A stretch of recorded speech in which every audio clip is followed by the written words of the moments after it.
ប៉ុន្តែខ្ញុំសើចមើលចុះសើចឡើងគឺឃើញមានមែនបងប្អូនអរគ្នាព្រះអង្គធ្លាប់បានសម្ដែងជាមួយនឹងឧច្ចយៈព្រាហ្មណ៍នៅក្នុងឧច្ចយៈសូត្រដែលព្រះអង្គសម្ដែងអំពីធម៌ដែលធ្វើឲ្យពុទ្ធបរិស័ទនឹងរស់ស៊ីមានបានធម៌នឹងមានតែ4អក្សរបងប្អូនអរគ្នាខ្លីមែនទែនហើយធ្វើឲ្យពុទ្ធបរិស័ទរស់ស៊ីមានបានគឺអស្ចារ្យមែនទែនខ្ញុំនឹងចែករំលែកតេតិនជាមួយនឹងបាលីនឹងមុននឹងបងប្អូនសូត្របងប្អូនត្រូវសូត្រនមោតសៈ3ចប់ហើយបងប្អូនទន្ទិញថាឧអកសៈឧអកសៈតែ3ដងហ្នឹងបងប្អូនទៅរស់ស៊ីទៅធ្វើការមុននឹងចូលគេងក៏ដោយបងប្អូនទិញឲ្យជាប់នឹងអាចមានសេចក្តីចម្រើនដល់ក្រុមគ្រួសារនិងបងប្អូនទាំងអស់គ្នាជាពិសេសគឺទ្រព្យសម្បត្តិតែម្ដងតើសេចក្តីនឹងមានន័យដូចម្ដេចខ្ញុំនឹងបញ្យល់មួយឧនឹងព្រះសម្មាសម្ពុទ្ធសម្ដែងជាមួយនឹងឧច្ចយៈព្រាហ្មណ៍នឹងថាឧទ្ធានសម្បទា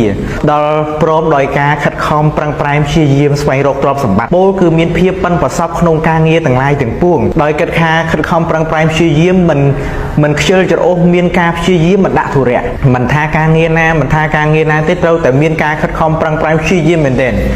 បើសិនជាសិស្សានុសិស្សត្រូវខិតខំប្រឹងប្រែងព្យាយាមសិក្សារៀនសូត្រក្រេបយកចំណេះដឹងចំណេះវិជ្ជាផ្សេងបើសិនជា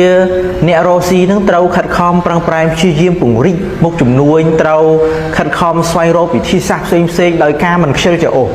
នេះគឺឧហ្នឹងគឺការខិតខំប្រឹងប្រែងព្យាយាមទី2គឺអហ្នឹងគឺអរិយសម្បទាដល់ព្រមដោយការថែរក្សាទ្រព្យសម្បត្តិឲ្យបានល្អនៅពេលដែលយើងរកទ្រព្យសម្បត្តិបានហើយព្រះពុទ្ធព្រះអង្គបានសម្ដែងថាទី2ហ្នឹងគឺហ្នឹងគឺអរិយសម្បទាដល់ព្រមដោយការថែរក្សាទ្រព្យសម្បត្តិឲ្យបានល្អពោលគឺការចេះបែងចែកទ្រព្យសម្បត្តិហ្នឹងឲ្យបានល្អទ្រព្យសម្បត្តិណាត្រូវធ្វើទានទ្រព្យសម្បត្តិណាត្រូវដើរលេងទ្រព្យសម្បត្តិណាទុកចាយវាយទ្រព្យសម្បត្តិណាត្រូវទុកចៃកូនទ្រព្យសម្បត្តិណាទុកនៅពេលដែលមានជំងឺកើតឡើងដោយរយៈថាហេតុផ្សេងពោលគឺត្រូវចេះបែងចែកទ្រព្យសម្បត្តិឲ្យត្រូវទៅតាមខ្ទង់ទី3គឺ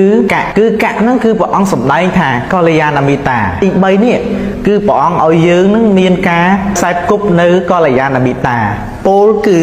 ខ្សែគប់បុគ្គលណាដែលនាំឲ្យយើងចម្រើនខ្សែគប់បុគ្គលណាដែលមានភាពស្មើគ្នាដោយសិលដោយគុណធម៌ខ្សែគប់បុគ្គលណាដែលនាំឲ្យយើងនឹងមានភាពរីកចម្រើននៅមិនថាបច្ចុប្បន្ននិងនៅអនាគតទី4ហ្នឹងគឺស័ក្តិហ្នឹងគឺសមជីវិតាគឺចិញ្ចឹមជីវិតដោយស្មើដោយប្រពៃពោលគឺត្រូវរក្សាសិលត្រូវចេះធ្វើទានទោះបីយើងមានវិឡា10ជាន់ក៏ដោយយើងអាចគេងក្នុងមួយយប់តែមួយបន្ទប់ទេទោះបីមានម្ហូបឆ្ងាញ់ប៉ុណ្ណាក៏ដោយក៏យើងអាចហូបត្រឹមតែមួយចំអែតតែទោះបីយើងមានឡានច្រើនប៉ុណ្ណាក៏ដោយយើងជិះម្ដងបានតែមួយទេ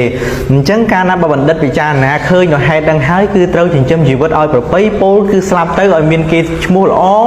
ជួយដល់សង្គមជាតិចេះធ្វើទាន